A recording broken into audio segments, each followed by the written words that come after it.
Well the secret isn't in how much you make. बोले तो आप कितना पैसा कमाते हैं वो बड़ी बात नहीं है, बल्कि आप अपने पैसे को किस तरह से मैनेज करते हैं उसमें बड़ी बात छुपा है। मैं मानता हूँ कि आपके अच्छे सैलरी है, आप अच्छा खासा पैसा कमाते हैं, लेकिन महीना के अंत में आपका सारा पैसा कहाँ जाते हैं ये पैसा? Sound familiar?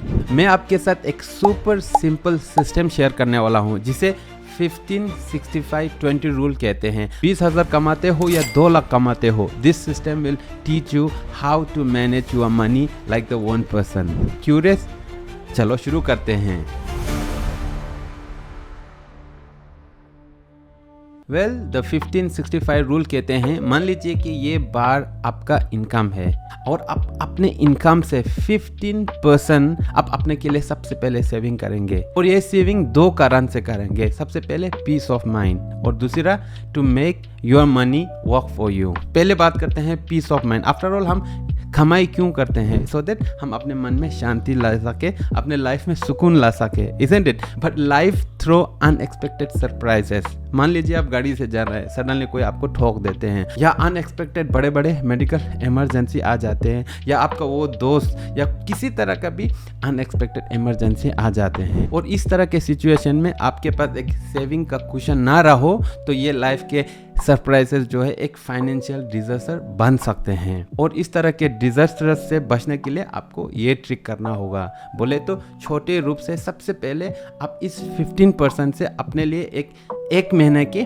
Emergency fund build करेंगे, और 1 महीना के बाद धीरे धीरे करके 5 to 6 मंथ्स का इमरजेंसी फंड बिल्ड करेंगे। इमरजेंसी फंड बोले तो जिससे आपका बेसिक खर्चा निकल जाए। कल आपका जॉब चले गए तो ये इमरजेंसी आपका वो कुशन रहेगा जिससे आप फाइनेंशियल डिजास्टर से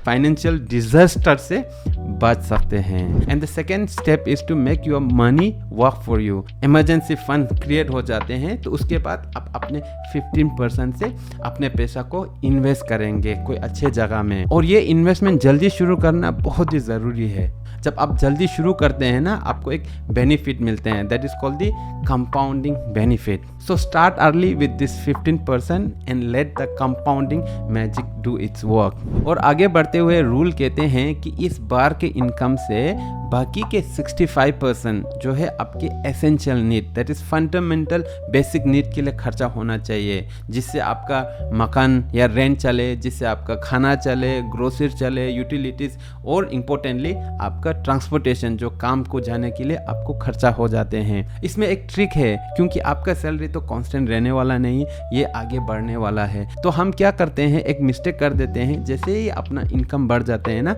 हमारा एक्सपेंसेस भी बढ़ जाते हैं। कभी ऐसा हुआ आपके साथ कि आपका इनकम बढ़ गया तो सडनली आपको अपना घर छोटा लगने लग गया या आपका फोन पुराना लगने लग गया, इजंट इट? आपको अपने एसेंशियल नीड को 65% में कैप करना है। इस तरह से आप अपने आप को अननेसेसरी इम्पल्सिव नीड या कोई महंगी चीज़ जो आप खरीदना चाहते हैं उससे आप बच सकते हैं। और ऐसा नहीं कि फन वैल्यूएबल चीज़ आपको नहीं खरीदना है, बट आप अपने आप को डबल अवेयरनेस करना है कि क्या ये सच में आपके लाइफ में वैल्यू ऐड करेंगे या आपका पैसा खा जाएंगे।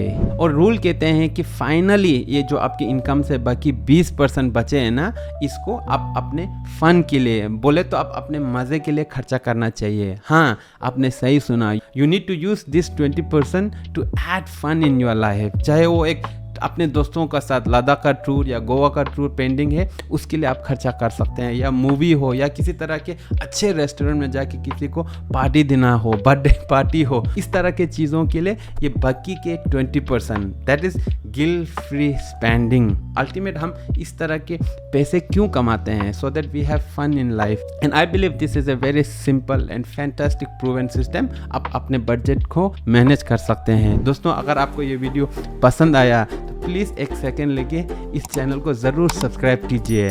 Thank you so much. और आपको पता है, फास्टिंग करने से आप अमीर बन सकते हैं। हाँ, fasting can make you rich. Are you interested? मैं आपको इस वीडियो में मिलता हूँ।